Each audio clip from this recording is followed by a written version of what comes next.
here at the Edinburgh Dog Cat Home today with Claire and Lindsay and Diana to have a little chat about a recent interim appointment that we made. And Claire, you were the lucky person that got the interim job and a brand new dog companion. Yeah.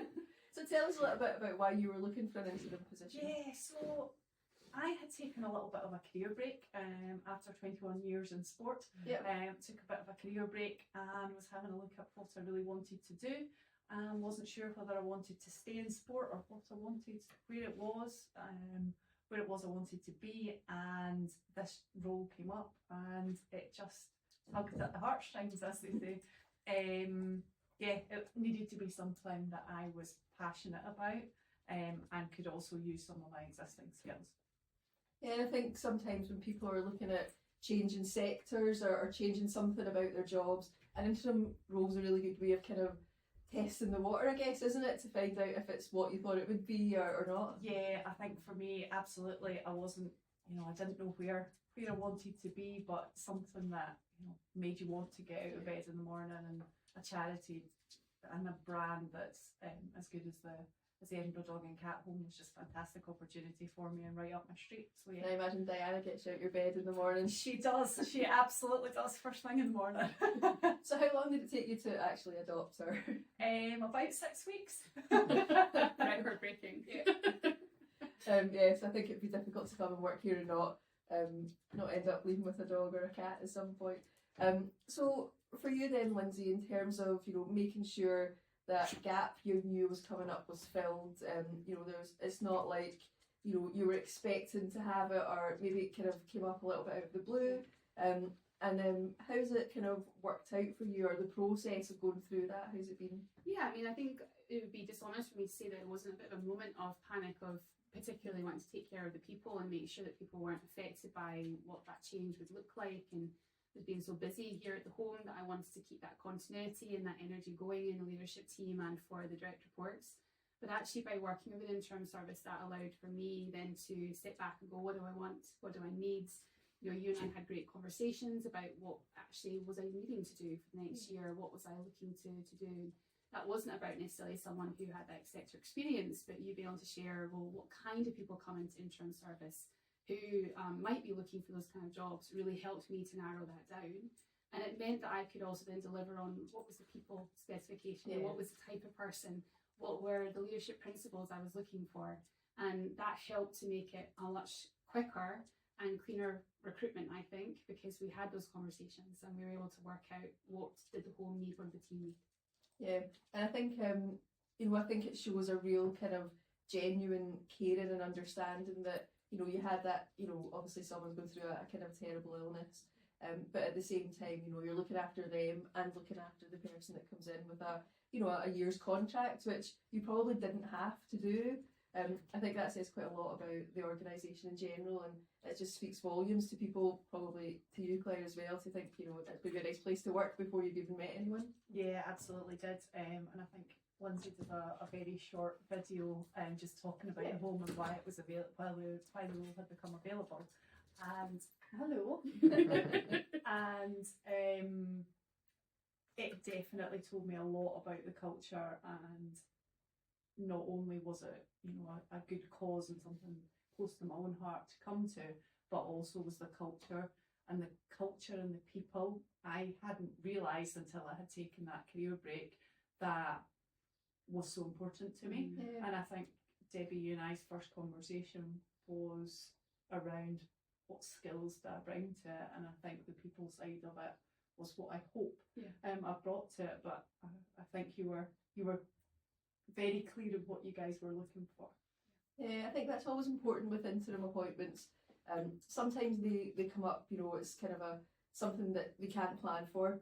So it's like people do go into that panic mode a little bit. I think we just need someone in to do it. And actually, I think kind of taking a bit of a step back and thinking about how works best for the organisation, but also the people involved, because it's quite especially in a leadership position like yours, Claire, bringing that person into an organisation for even a short amount of time or an unknown amount of time can be really scary for everybody. And I think if it's handled the right way, it can be really successful, as you guys are proving, in Diana obviously I think so as well. She agrees. Yeah.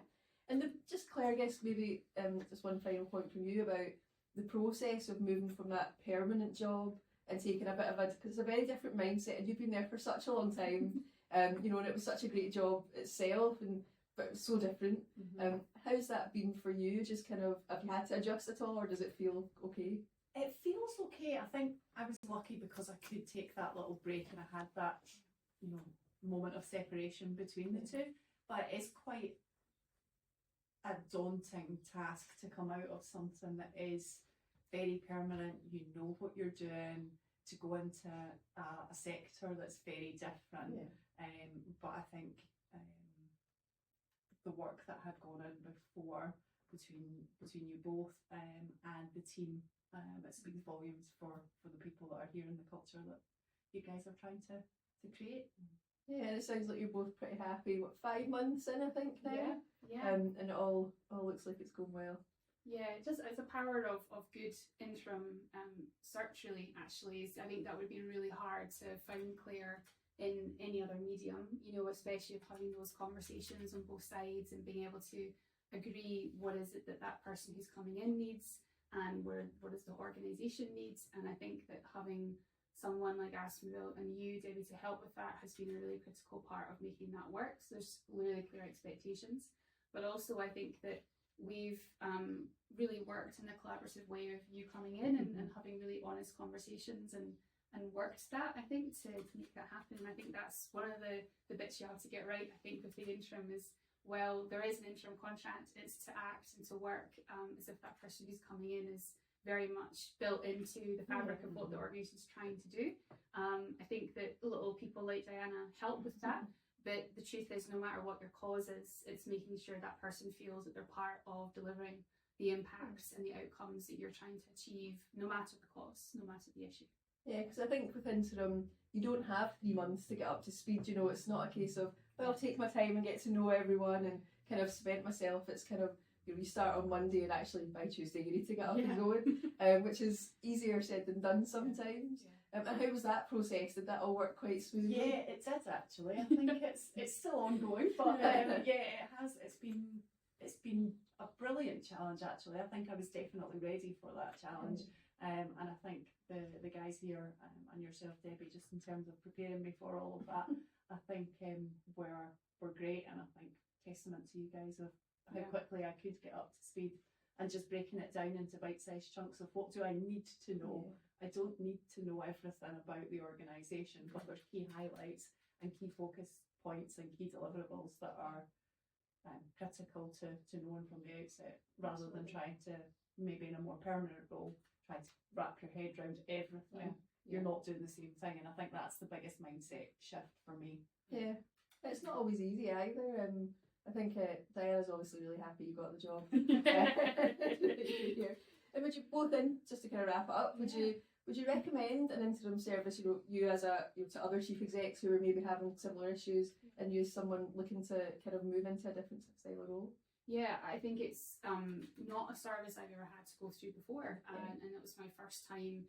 And I think there being that very niche setup of understanding how interim really needs to work is been quite critical to this. I highly recommend that. I think it allows for a lot of trust and a lot of support to be there to make sure you're getting it right for the organisation and for the person who's coming in. And I definitely felt that way. I felt as soon as that brief was with you, Debbie, I was like, okay, I can focus on the communication about this internally and how do I make sure that everyone understands what's coming. And that was so important. Whereas trying to find your own contacts, trying to go out your own way with this might have been a lot more challenging, and I don't think we would have found someone with Claire's calibre in the speed that we were able to find her through Aspen. Claire? Yeah, I would agree with everything you've pretty much said, Lindsay. I think it's been never worked with children and animals. I think it's been a fantastic way to, you know, after 21 years in the same industry, test your waters and see what you actually want to do, and to do that without making a permanent jump.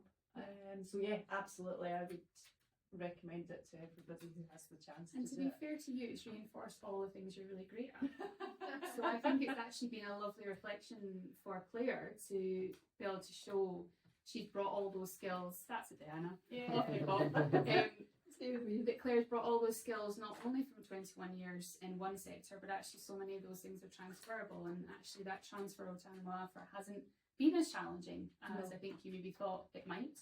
But the truth is that's about leadership principles and about the skills that you brought. So I think that's been a positive exercise. Yes, I would say it for you has. to know 21 years in one place doesn't mean you can't go out and smash it somewhere else. Yeah, and it's a great way to do it, without taking such a big. Obviously, you want to go and do a great job and everything, but I think the mindset's just slightly different to do it. It is. Yeah. Okay, well, thanks so much for your time, and thanks to Diana for being obviously the star of the show.